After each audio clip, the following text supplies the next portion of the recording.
What is up, Karatics? Welcome back to the series where I recustomize and review past DLC vehicles with direct microphone quality before late 2019. So as always guys, feel free to let me know down below in the comments what car you want to see me recustomize next. I'll display the most liked vehicle suggestion comment in the next customization video.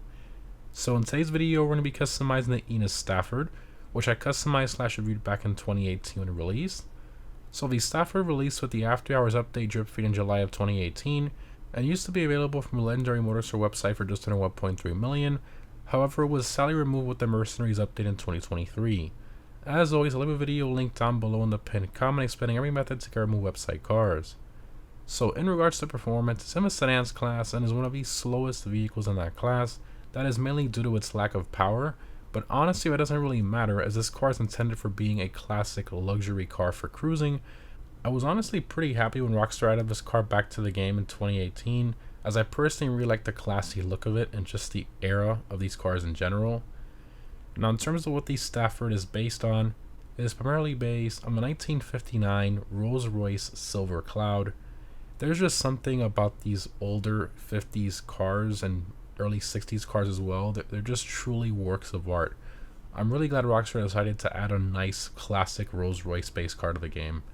But anyway, let's go ahead and check out the customization of the Stafford.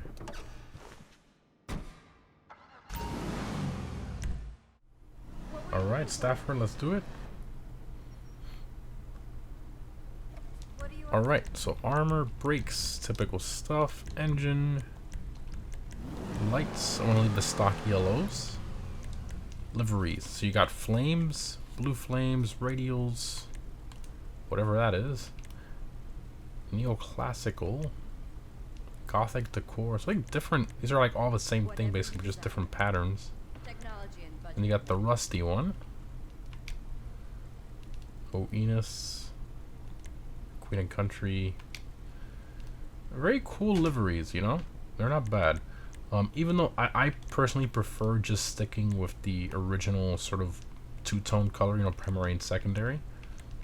But great options there for sure if you want to put one of these on here. Plate, we'll do yellow on black, and then I want to throw on here my Rolls plate for the Rolls-Royce reference. Did I pass it? Oh, there it is. Perfect. Okay.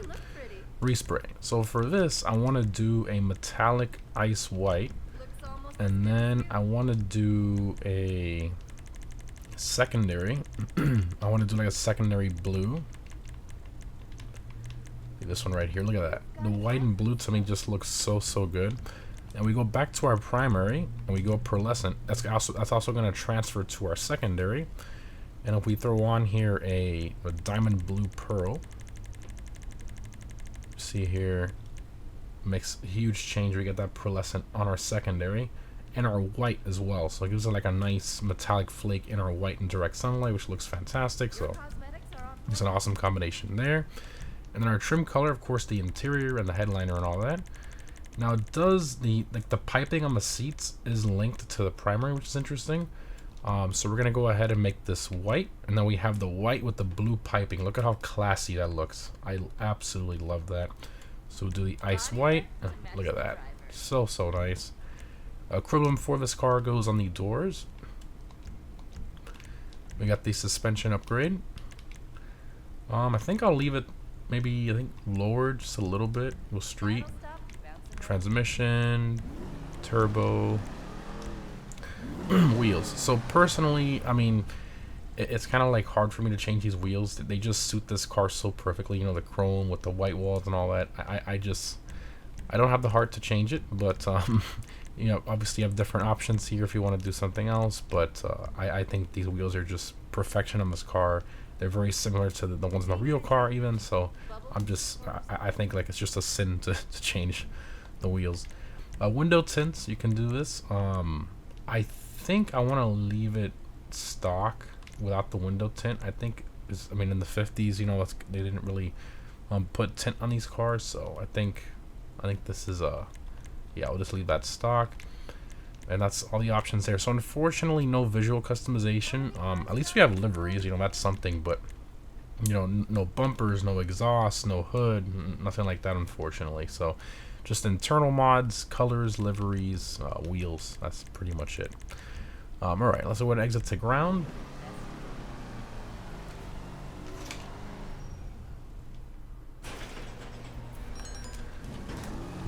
direct sunlight. Oh, wow. I love that. That is nice, man. It's so classy, but I think the white and blue just turned out really, really nice. I'm gonna stick with the white walls. And we got the white interior with the blue piping on the seats and the door panels. Oof, that's perfection. Alright, floor it. Of course, it is a cruiser. That's floored, by the way. This is the same exhaust note. Kind of like the Z-Type. Interesting. Kind of weird to hear that coming from a car this slow.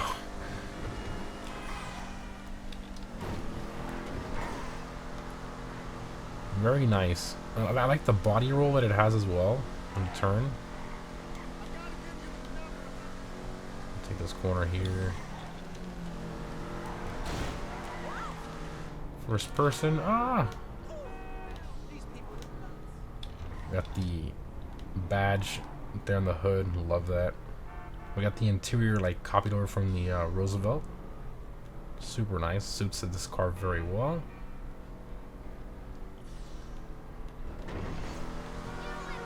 This is nice, man. I genuinely really like this car. Like, it's such a good looking car. So classy. Something just nice to cruise around with.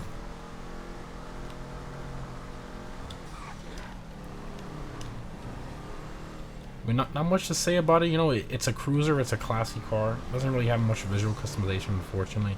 I think that's probably one of the reasons why Rockstar removed it, because I think of the lack of customization, and it's just under $1.3 million. So you know, it is a little pricey for what it is.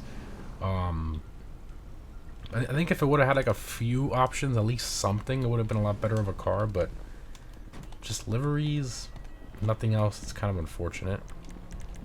Let's go ahead and open all the doors and stuff here. Let's see what we got. Oh, I forgot the hood opens like that. That's so cool. Oh, I love that. A nice V8 engine Model 8 stack. Not the best texture quality, you know, just reused from OG cars and stuff, but I love the way the hood opens. I completely forgot about that. That is sick. It's been a while. The interior just suits this car extremely well. Even the seatbelts are just sitting there. Look at that. Oh. Wow. And the front seats too. And the details this car has is great, honestly. I love the piping too, the transfers from the primary. Trunk opens. Man, this car to me, like, I guess now I can kind of see why it costs that much. I mean, I wish the engine model was a little better. That's like the only knock, I guess, because even if it doesn't have that much visual customization, you know, at least you can appreciate the details, right?